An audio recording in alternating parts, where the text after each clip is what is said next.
But generally speaking now, eco-villages are becoming a little not so popular. Partly because there was a problem about maybe 4 years ago or something. There was a place called Konohana family, which was very big in Japan. It was considered to be the representative of Japanese eco-villages, and many of the EDEs are held at Konohana family too. But there was kind of violence there, where the leader of the community used the physical violence as a part of a physical punishment and so on, and which we didn't know. I mean, many of the people who were involved with eco-villages movement were promoting Konohana family, but we didn't know that was going on inside the community. And so we had a huge dispute about it, but they believed that violence was necessary. Like he would say it was important to for the growth of the individual. This kind of form of discipline. So that, but we didn't really agree. So we kind of had a whole dispute, and finally, I mean, if he said, okay, members are all happy with the violence. So as long as they're all happy, there's nothing we can say about what they do. But please do not use the word eco-village, because that's not what we believe in. We believe in a new way of communicating. So basically they decided to stop being an eco-village. But they still exist as a community. And then the Gaia Education also stopped running EDE there after this incident. So many people who were active in the eco-village movement before that sort of left after that, because it was a very shocking event for a lot of us, especially because we were all promoting it, and then we felt we kind of betrayed and so on. It doesn't mean any kind of eco-village doesn't work, but this wasn't the first time. It's actually the second or the third time something similar happened in Japan. So some people are very wary of building communities, because we very much live in group in Japan. So whenever people get together as a group, often we have similar kind of a group mentality, where they have a group pressure to kill the voices of small individuals and so on. And that makes another form to be more popular now that I call local networks. Actually, local networks, I just called those activities local networks, but there's no names. It's kind of an organically happening network of people in local areas. So it is not as organized as transition initiative and so on. But there are so many of them, much more than transition initiatives. So as I told you, many people are moving to the countryside, and then they want to lead a sustainable lifestyle. But local people are not so interested in sustainable lifestyle. Maybe the same in England. So the newcomers tend to mix with the people who have the same interest. So they kind of naturally form groups or networks and become friends. And like, for example, near Tokyo, there's a place called Kamogawa in Chiba, which has a network of maybe 100 people who lead sustainable lifestyle. They have a local currency and so on. And they do a lot of things which are similar to transition initiative, but they're not part of transition network. And there's a place called Ayabe near Kyoto, has a lot of people who practice Hanno Han-X, half farming, half something else. And then so many, there's lots in Kyushu. And then the Hino town where I live has a local network too. But in Hino, it's a little different, because I kind of asked people to start this. Therefore, it's a kind of intentional. Although it has grown organically most of the time, like I wanted to start something like this, and then I suggested some people, and many people showed interest. So we began by holding a workshop back in 2012.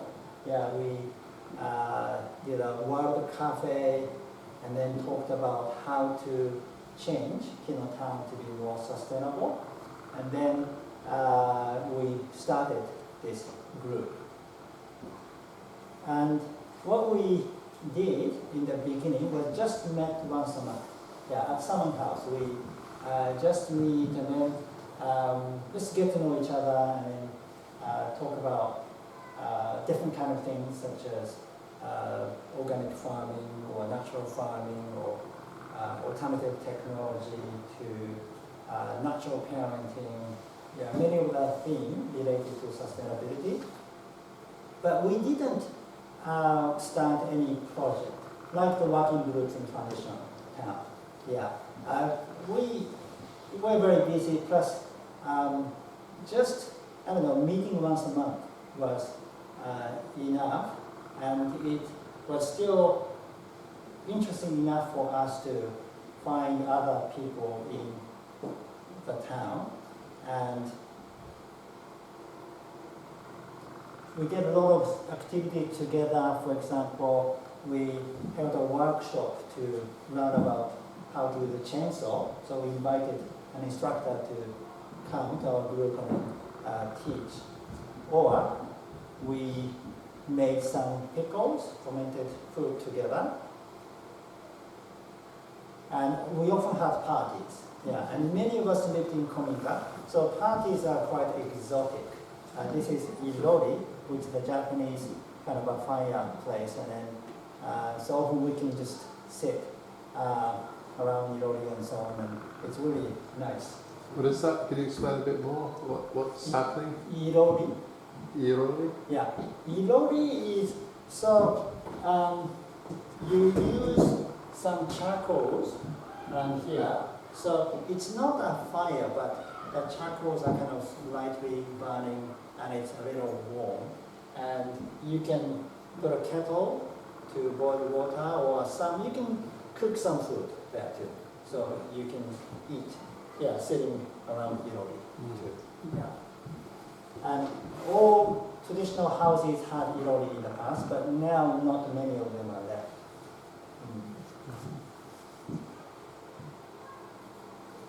And this is Hanami, the cherry blossom viewing, a popular event in the spring. And so we had those events. And this is a kind of a study group. We watched video about Satoyama lifestyle and then discussed afterwards. Oh, this is a meeting with the mayor of our town and the people from the town hall. We have a very close relationship with the local government. Yeah, the mayor and also some members of the local parliament, yeah, have come to our meetings, and we know a lot of people who work in the town hall now. Yeah. And they show strong interest in what we are doing. Yeah, because they feel we are one of the kind of forces to revitalize the town, which has a problem with their population now. Yeah. And now, local network Hino is in the new stage. Yeah, we don't have those monthly gatherings anymore. We had those monthly gatherings for about 3 to 4 years, but we stopped because we all got busy, and some people started their Kominka cafes, other people started group like rice field type of things, or some people involved in forest playground activity, and so we had so much things to do, and it was difficult to find more time to get together. And we would meet others anyway.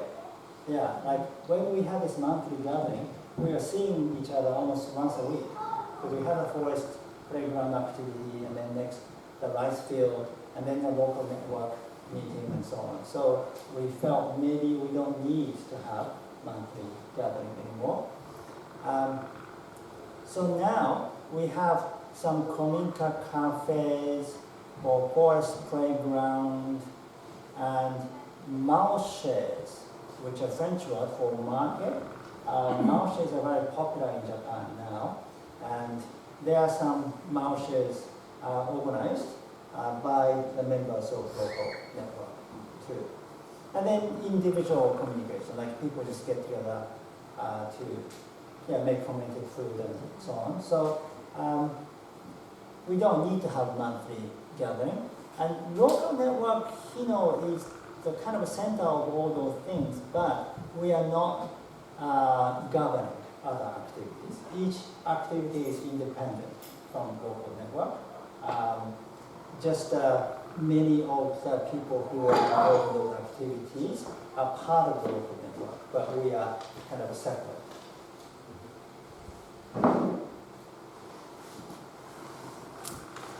This is Dana. It's one of the Kominka cafes.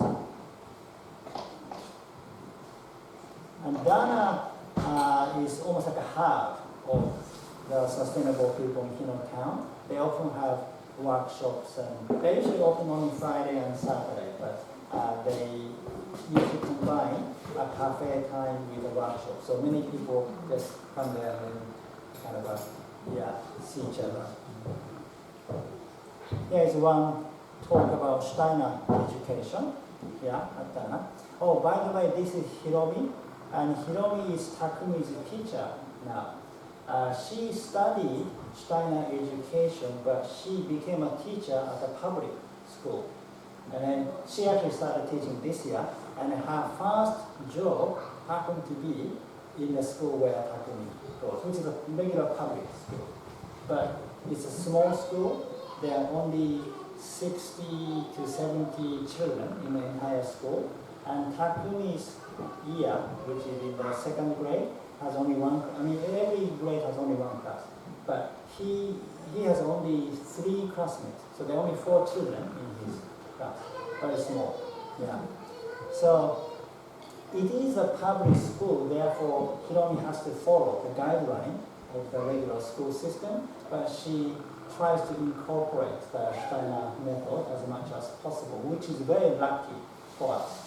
Because we don't have a Steiner school in Hino town.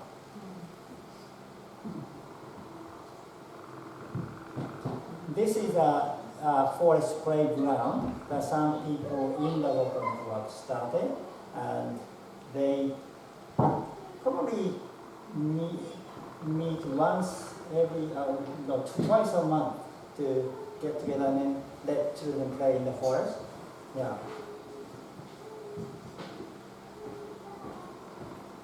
And that is marché. One of the marchés in Hino town. This is another marché and a music event. It's an Indian music event held at a Buddhist temple, which was interesting.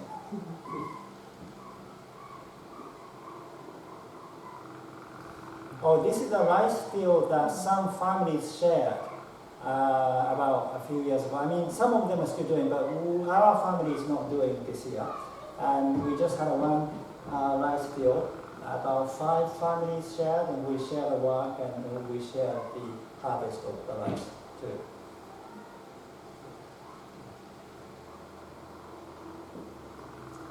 So that brings to the next topic, marchés. Marché is a new trend in Japan. There are so many marchés everywhere, but especially in Shiga, marchés are very big. Usually they're organic.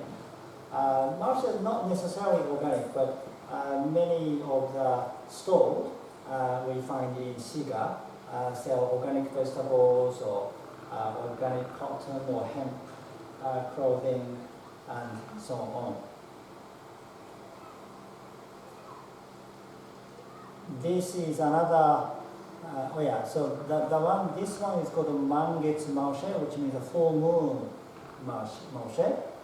And they hold the Maoshe once every full moon. Yeah. Actually twice, full moon and new moon. They hold.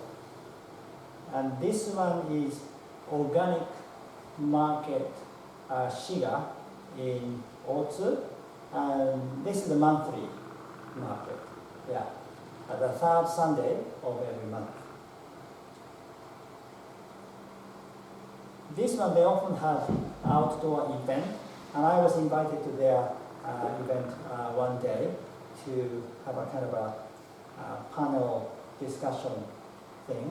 And he's a professor at Kyoto University. Yeah.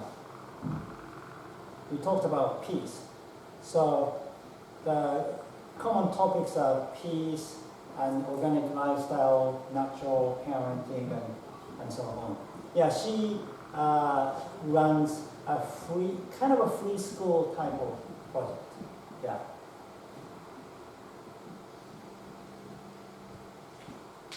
So this is the map of Shiga Prefecture.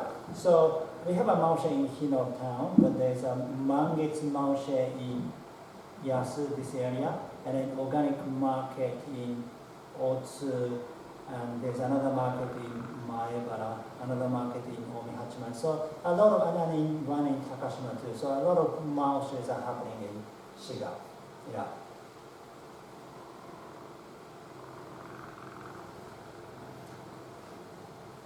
And Maoshes too, but also the politics and the grassroots movement is becoming big, especially in Shiga Prefecture, but in many other prefectures too. People who lead a sustainable lifestyle become actively involved in politics, or at least to know about politics. Yeah.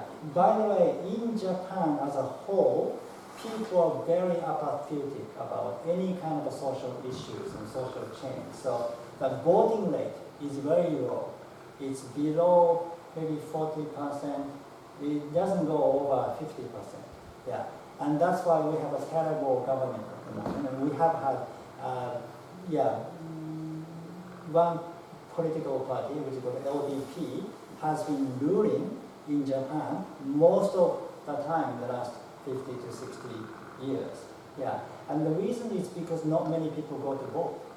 Yeah. Only the big organizations like corporations or religious groups, they support LDP because LDP help their agenda, and because the people in the general public don't vote, they get selected. Yeah, yeah. So we realized that we need to make an awareness to the general public, and we need to become more interested in politics. So we have some activities called Crash to Seiji Cafe, which means a politics and life cafe.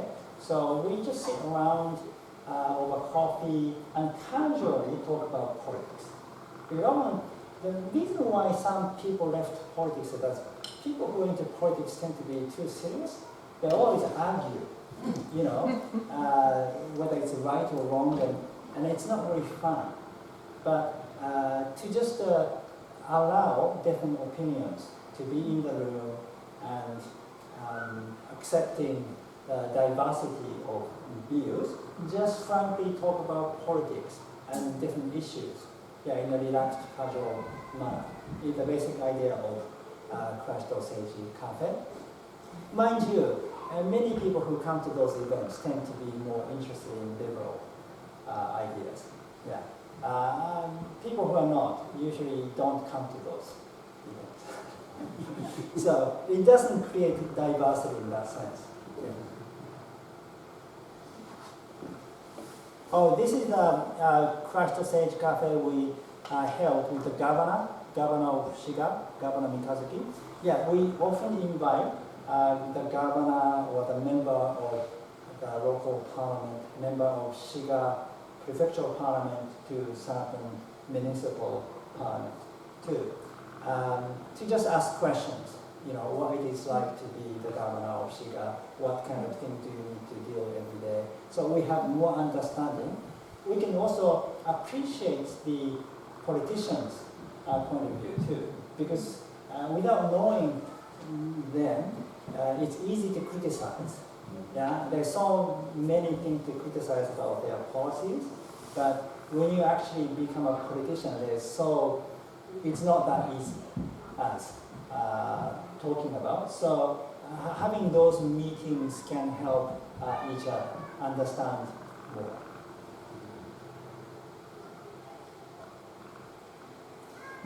This is a crushed sage cafe with the Japanese Communist parties. Japanese Communist parties are one of the, not the main, but one of the opposition parties in Japanese politics.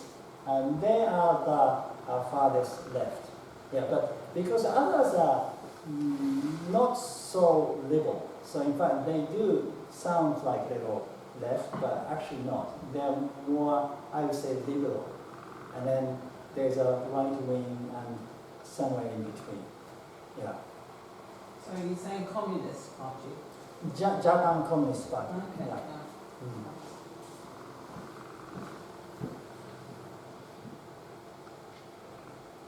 And then this was the election back in 2016. We had the upper house election, which we had this year too, but this is about 3 years ago. And many people made this kind of poster, and we took a picture everywhere. And our life field did the same thing too. And then this year we had the same upper house election, which took place on the 21st of July, the day I left Japan to come to England. So I didn't know the result until I arrived in England. Yeah. And we managed to elect the candidate that we supported. Yeah. She's Mrs. Kada, who used to be the governor of Shiga. And she is interested in environmental issues. In fact, when Satoshi Kumao and Helena Nova Koch came to Shiga, Mrs. Kada met them. And then I think she spent a few days with them, just showing them around, visiting different sustainable projects in Shiga. Yeah. So I think as a whole election, still LDP is leading, but we kind of escaped the worst scenario. Yeah, and then for some district, we managed to elect the candidate that we like. Yeah.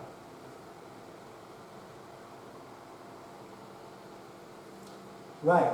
So that is about the sustainable movement in Japan.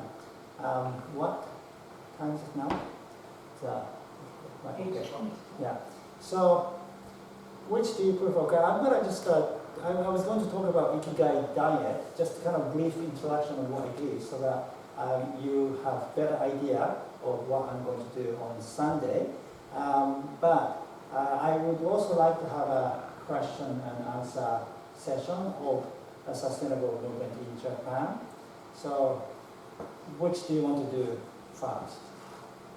Shall I just finish the talk and then... How much longer do you need to do for the diet?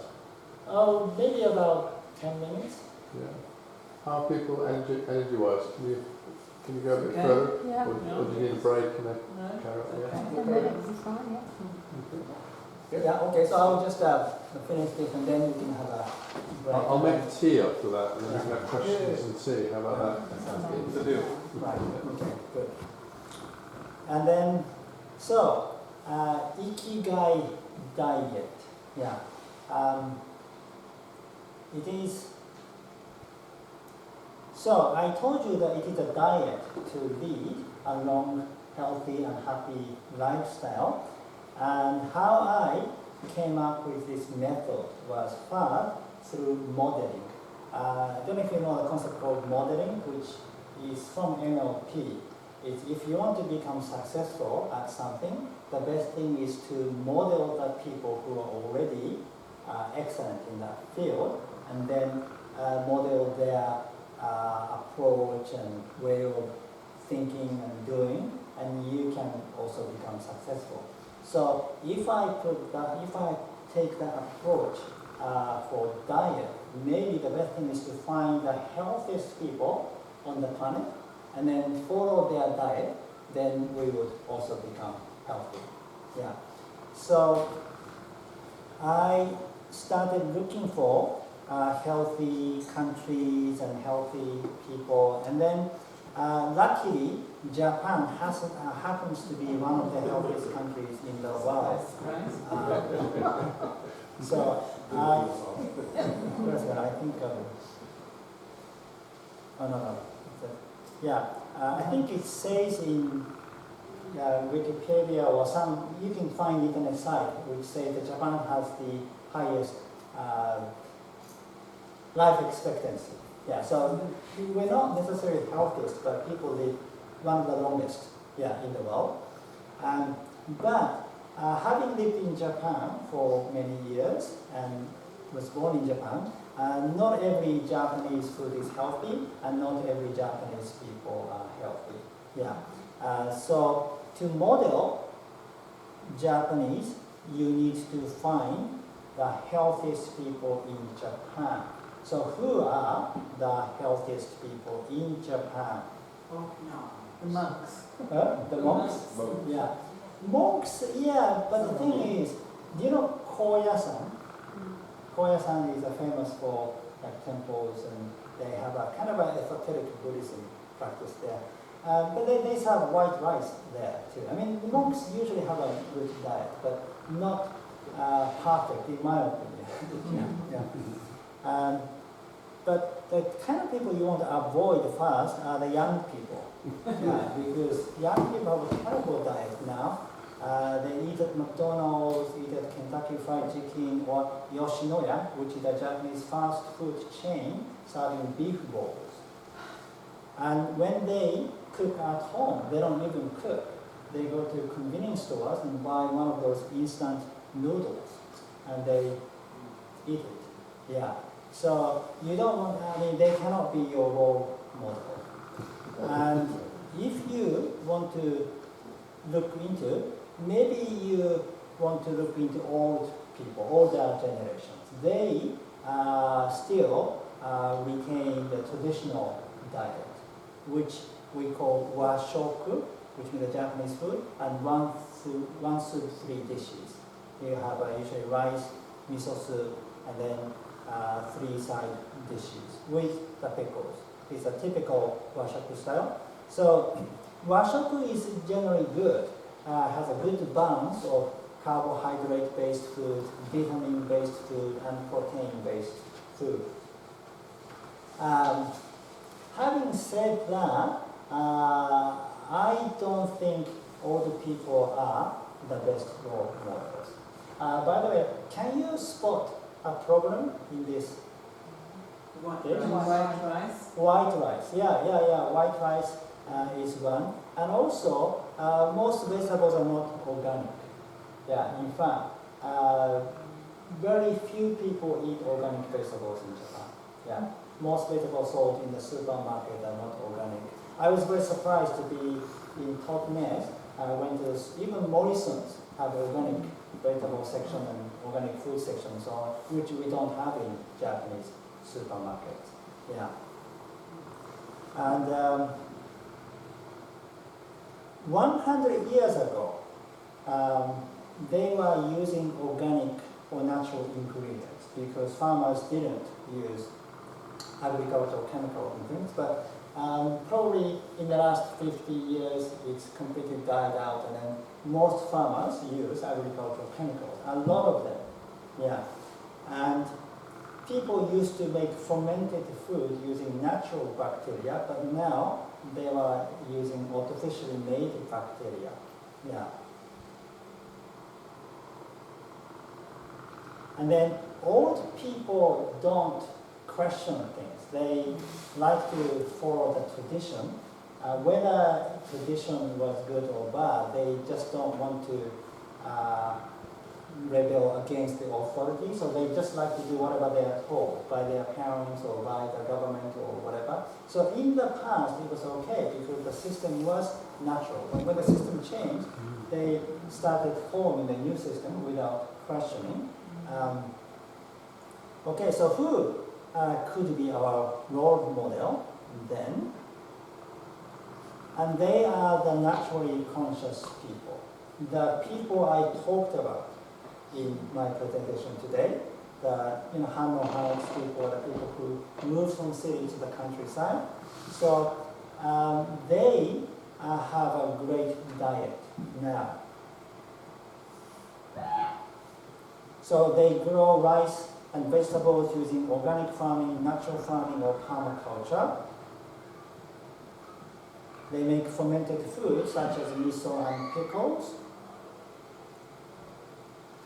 And they bring up kids naturally so that they want to make sure their kids eat natural and healthy food. Yeah, all the generations were healthy because they followed the tradition which was passed down from their parents. But they were not health conscious themselves. It wasn't because they were interested in health, it was just their culture. Yeah.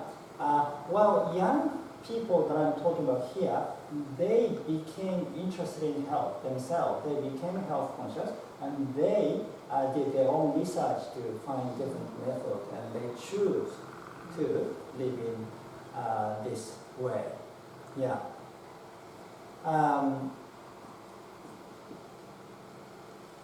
Yeah. And then, but what is great about those young people are that they have the grandparents to learn from. So they have a good role model. The very old people still have a good traditional method. But now I would say maybe people in their late 80s or early 90s still have some of the old skills. But from the 70s, most people have lost the old wisdom. Yeah. So young people learn from some of the elderlies before before this whole culture disappears. And then they also study from books and the internet to gain like a modern information and more scientific based information too. And they also experiment what they have learned through practicing. Yeah, if something doesn't work, then they'll look for something else. So, well, older people just follow the tradition, so they didn't want to change the way. But young people are happy to change if something doesn't work. They're flexible enough to change the method. And that is the same about Japanese teachings available abroad. Some of the, things like macrobiotic too,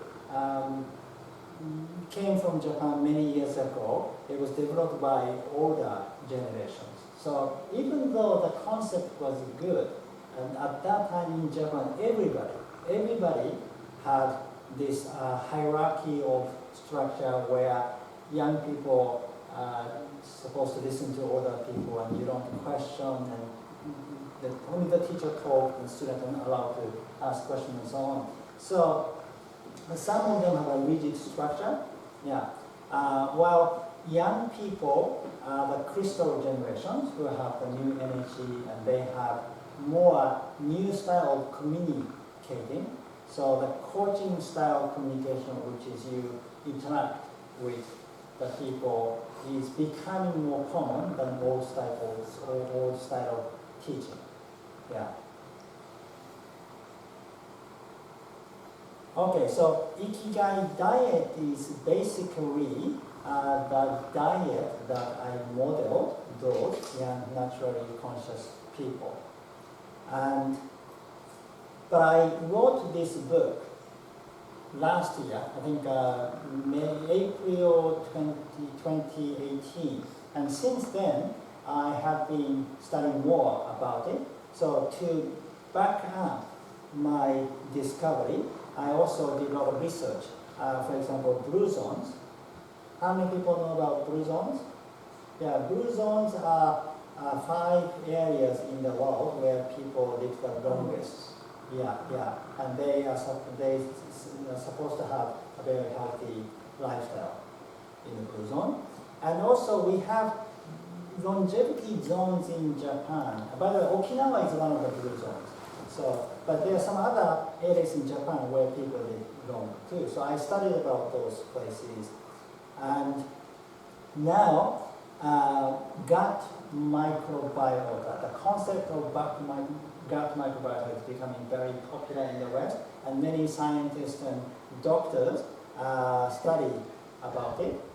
So I sort of incorporated some of their concepts, and interesting enough, found the similarity between the Japanese traditional diet and what they are suggesting. So in other words, Japanese traditional diet is almost backed up by modern science too. And also, so everything is kind of based on Japanese natural philosophies, where macrobiotics is also based on. Macrobiotics, shiatsu, and many other natural healings are based on this philosophy. Also, I added my own study of philosophy and spirituality, and which makes it a little unique of this diet. Yeah, including the fact that I'm more influenced by new generation, so I have a lot more flexible style.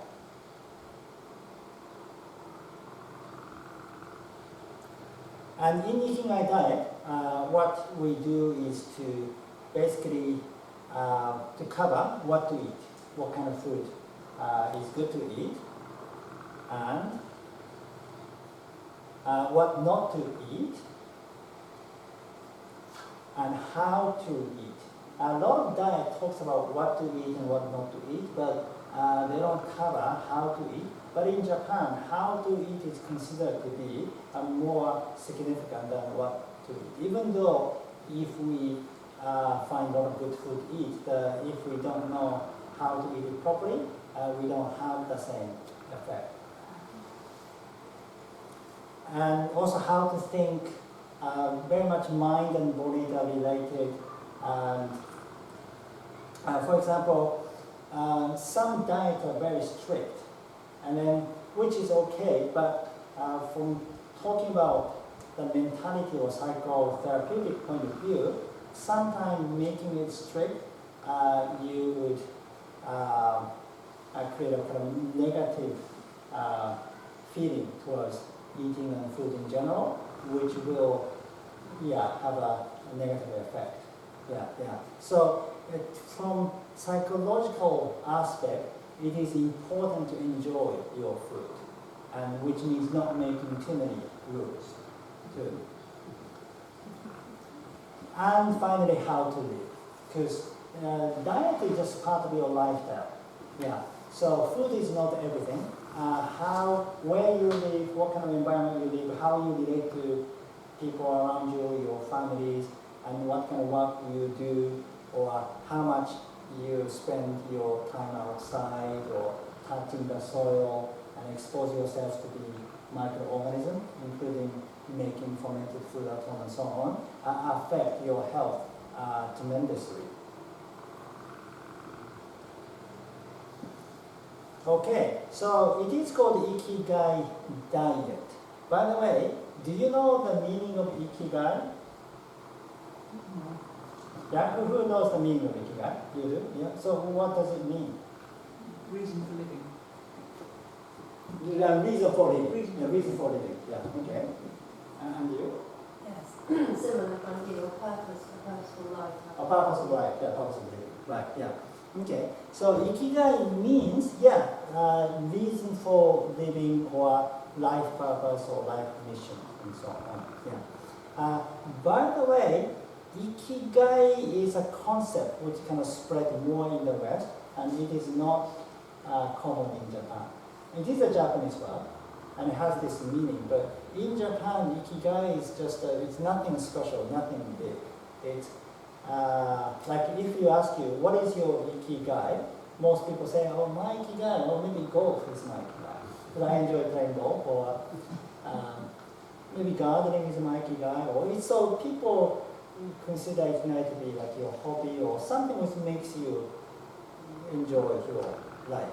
Yeah, it's not as serious as life mission or life purpose.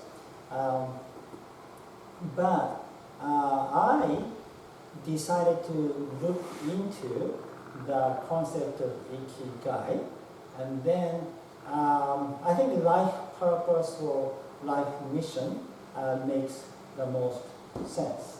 Yeah. And then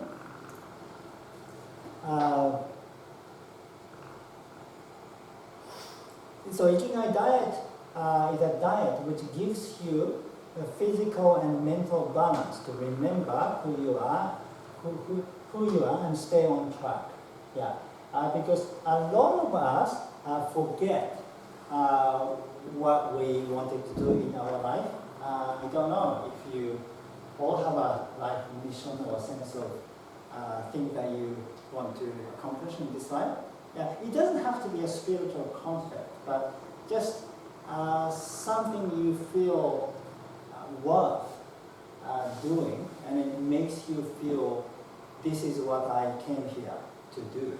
Yeah, I think we all have that sort of sense, but we often forget because we're distracted by our busy lifestyle, our job, and bringing up children and so on, and we forget. And by the time we reach like 50s and so on, then we might realize, how much of the things are we doing that we wanted to do when we were in 20s and so on. Partly because we're not in balance. Our mentality and our physical conditions are not in balance, so we often get drift away from our source. But Ikigai Diet brings us back to the source so that we can remember what we really wanted to do in this life, and then put us stay on the track. And also, it gives enough energy and strength to help you fulfill your mission. Yeah, because to carry out what you want to do, you need a lot of energy, and you need to be healthy. Yeah, if you become sick often, it's difficult to perform what you want to do. Yeah, so it helps you to remember your source, but also it helps you enough energy and strength to carry out what you wanted to do. Right. Yeah, that's it. So that's the Ikigai. Yeah.